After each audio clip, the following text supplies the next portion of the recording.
طويل الشوق يبقى في اغترابي. نبی پاک صلی اللہ تعالی علیہ وسلم کی حدیث اور روایت کرتے ہیں حضرت سلمان فارسی رضی اللہ تعالی عنہ، اور ساتھ ہیں سیدنا بلال حبشی رضی اللہ تعالی. فرماتے ہیں ہم نہ گھر سے نکلے، حضور نے فرمایا ذرا جلدی چلو، ایک ضروری کام ہے. فرماتے ہیں بڑی تیزی کے ساتھ آج روٹین سے ہٹ کر محبوب نے تیز تیز قدم مبارک اٹھائے، تیز تیز، اور فرماتے ہیں ایک گلی ہم نے کراس کی، دوسری گلی میں جو پہنچے تو پھٹے پرانے کپڑے، سادی سی بی بی، اور حالت بتاتی تھی کہ بیچاری کسی غریب گھر کی ہے. وہ سڑک پہ کھڑی تھی اور رو رہی تھی. میرے کریم رسول نے فرمایا بلال اسے پوچھو کیا مسئلہ ہے، کیوں روتی ہے؟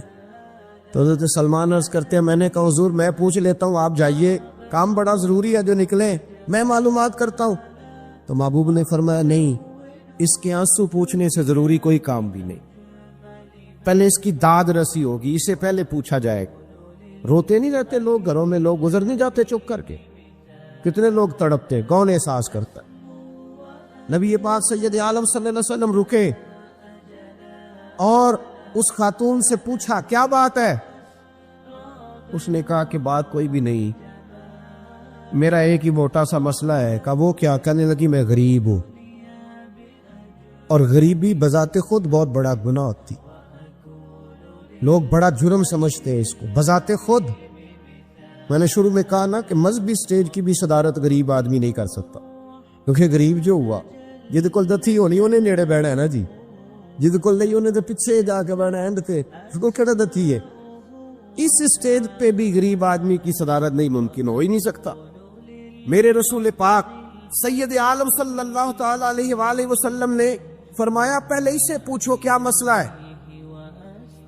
وہ کہنے لگی میں غریب ہوں، بوڑھی ہو گئی ہوں، ساری زندگی غلامی میں گزاری ہے، تیل لینے آئی تھی 5 دینار کا، بوتل میں تیل بھروایا ہے، اور اب بوڑھی ہوں نا تو کمر درد کرتی ہے، پیر پیچھے موڑا ہے تو میں گری ہوں، تیل زمین پی گئی ہے، اب زمین تو واپس نہیں کرتی، لیکن واپس جاؤں گی تو ایک یہودی عورت کی ملازمہ ہوں، وہ درے سے مارے گی، کھال ادھیڑ دے گی، میں بڑی پریشان ہوں، اب نہیں مار کھائی جاتی، ہڈیاں بوڑھی ہیں، قربان جاؤں.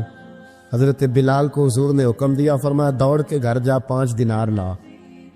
فرماتے 5 دینار لائے، تیل خرید کے دیا، وہ پھر رونے لگی. فرمایا آپ کیوں روتی ہے؟ اس نے کہا بتایا نا غریب ہوں، غریب کا جرم کوئی نہیں ہوتا، لیکن پیس دیا جاتا ہے، پھر بھی مار تو اب بھی پڑے گی، اب کیوں پڑے گی؟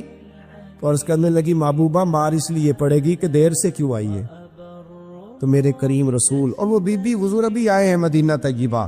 امام یوسف صالحی فرماتے ابھی آئے تھے حضور، سبل الہدی والرشاد کے مصنف کہتے ابھی آئے تھے نبی پاک، وہ جانتی بھی نہیں تھی. تو سید عالم صلی اللہ تعالی علیہ وسلم نے فرمایا اچھا مار پڑے گی؟ کہا ہاں.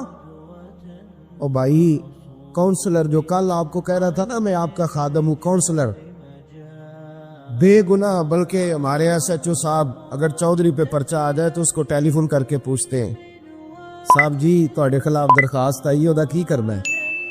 تو غریب آدمی بیچارہ، اس کی غلطی یہ تھی کہ وہ غریب تھا تو اس نے ریڑھی لگا لی چوک میں، اس کو دبوچ کے لے گئے، تینوں پتہ نہیں اتنے نہیں کھلوئی دا. اس کے پاس کل انویسٹمنٹ ہی 5000 تھی، سارا لے گئے. پھر وہ کونسلر صاحب کے پاس چلا گیا، سر میرے نال چلے آ جائے ذرا میں تھانے جانا ہے. انہوں نے کہا گڈی کرائی آ، پیسے ہیں نہیں ایویں تھانے جائیدا ہے. اب وہ گاڑی لایا ہے، پتہ نہیں کہاں سے لایا ہے، تھانے پہنچا ہے. اور یہ ہے ہمارا حال کہ وہ SHO بھی بیٹھا ہے کرسی پہ اور کونسلر بھی کرسی پہ بیٹھا ہے، اور وہ غریب پیروں میں بیٹھا ہے اور ہاتھ باندھ کے کہہ رہا میری ریڑھی دے چھڈو، میری 4 دھیاں نے تو میں شامی کھانا کھانا. کدھر گیا امت کا وہ ذوق؟ ساری زندگی نعتیں سننے والوں بتاؤ تو صحیح نعت نے تاثیر کیا دی ہے روح؟ اگر ابھی بھی گھاڑی غریب کے پاس کھڑی نہیں ہوتی تو پھر کیا اثر ہوا ساری زندگی نعت سننے کا؟ میرے مصطفیٰ کریم سید عالم صلی اللہ تعالی علیہ وسلم نے فرمایا اس خاتون سے، یہاں کونسلر ساتھ نہیں جاتا، کہتا کر لیا ٹیلی فون، سویرے 9 بجے پہنچ جانا. پر کائنات کی سب سے معزز شخصیت حضرت سیدنا بلال حبشی رضی اللہ تعالیٰ عنہ فرماتے ہیں میرے نبی پاک نے فرمایا بی بی چل میں تیرے ساتھ چلتا ہوں. گویا اللہ کی ساری رحمتیں اس کے ساتھ ساتھ چلنے لگی. اور آگے آگے نہیں، ساری کتابیں پڑھ لو، وہ پھٹے پرانے کپڑوں والی بی بی آگے آگے اور اللہ کے کریم رسول پیچھے پیچھے. ساری گلیاں اس نے پھرائی، مدینے کی صحرا آ گیا. ایک دروازے پہ دستک دی سے مالکن آئی. وہ بی بی بعد میں کہتی ہے میں بھی بڑی ڈاڈی تھی، طاقت ہی نہیں تھی میرے سامنے کو کھڑا ہو سکے، لیکن جب میں باہر نکلی تو میں نے نور کے حالے میں لپٹی ہوئی ایک عظیم ہستی کو دیکھا. فرماتے محبوب کے گورے چٹے رنگ کے اوپر کالی زلفیں اور محبوب پاک کی مقدس آنکھیں جب تک بات کرتے رہے نظریں زمین پہ جھکی رہی. شرم و حیا والے رسول نے بڑے میٹھے، بڑے دھیمے، بڑے خوبصورت لہجے میں کہا. بریلی کے امام فرماتے ہیں نیچی نظروں کی شرم و حیا پہ درود. بڑے دھیمے لہجے میں فرمایا تیری نوکرانی ہے تیری. عورت کہتی ہے میں تو حضور کے جلووں میں محب ہو گئی کہ سادگی میں اتنا حسن میں نے دیکھا ہی نہیں، تیری نوکرانی ہے. کہا میرے محبوب نے فرمایا بیچاری کی غلطی کوئی نہیں، اسے مارنا نا، اس سے تیل گر گیا تھا، نیا خریدتے دیر ہو گئی، رو رہی تھی تو میں سفارش کرنے آیا ہوں. وہ خاتون کہتی ہے کسی کی نہیں مانی تھی، پر محبوب کے جملوں میں تاثیر اتنی تھی ککھ سواد نہیں مشری اندر اسا کھنڈا می چکھ ڈٹھیاں انہاں ساریاں شہواں نالوں گلاں سجن دیا مٹھیاں. فرماتے ہیں نبی پاک صلی اللہ تعالی علیہ وآلہ وسلم نے فرمایا کچھ نہ کہنا. کہنے لگی نہیں کہتی، میرا وعدہ رہا کچھ نہیں کہوں گی. اب میرے حبیب نے پھر نظر اٹھائی اور اس غریبنی کی طرف دیکھا اور فرمایا تو اگر کہے تو میں جاؤں، تو اگر کہے تو میں خود بھیک دے خود ہی کہے منگتے کا بھلا ہو، تو اگر کہے تو میں جاؤں. اس نے خراج پیش کیا تو چند آنسو گرائے. کہنے لگی محبوبہ جیسے بندہ نوازی. حضور نے رخ پھیرا.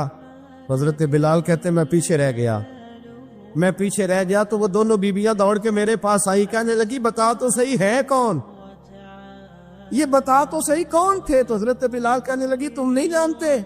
جناب بلال فرمانے لگے یہی تو ہیں جنہیں اللہ نے سچا رسول بنا کے بھیجا ہے. بیبیاں دوڑ کی آئی. کہنے لگی محبوبہ دروازے تک آئے ہو تو خالی تو نہ لوٹاؤ، مہربانی فرماؤ ہمیں بھی کلمہ پڑھا دو. ایک واقعہ سناتا ہوں خواجہ معین الدین اجمیری کا. عطائے رسول ہند الولی حضرت خواجہ معین الدین اجمیری رحمت اللہ تعالی علیہ میرے حضرت صاحب فرمایا کرتے ہیں ہم کتر قادری ہیں پر ہم کھل کے یہ بات مانتے ہیں کہ ہندوستان کے بادشاہ کا نام معین الدین اجمیری ہے. یہ ببانگے دول مانتے ہیں. بہرحال ہند الولی حضرت خواجہ ہے اجمیری ہے. خواجہ اجمیری جب نئے نئے آئے نا یہاں اجمیر شریف میں، آپ نے خیمہ لگایا تھا، کپڑے کا خیمہ لگا کے اس میں رہتے تھے. تو ایک نوجوان تھا وہ باہر رہتا تھا اجمیر سے، تو وہ آیا کچھ دنوں کے لیے، پڑھائی سے فارغ ہو کے اجمیر کا رہنے والا تھا لیکن باہر رہتا تھا. جب یہاں آیا نا وہ عصر کے بعد وہ گزرتا خواجہ اجمیری کے خیمے کے سامنے سے، جھونپڑی کے سامنے سے، تو خواجہ صاحب عصر کے بعد بیٹھ کے رویا کرتے تھے. عاشق دا کام نہیں رونا تونا، بنا رویو نہیں منظوری، اے عاشق سدا ہی روندا رہندا پاویں وصل ہوئے تے پاواں دوری، رویا کرتے. تو نوجوان بڑا سادہ سا تھا، بچپن میں والد فوت ہو گئے، صرف ماں ہی ماں تھی. ایک دن اماں سے جا کے کہنے لگا یہ مسلمانوں کا سادھو روتا کیوں ہے؟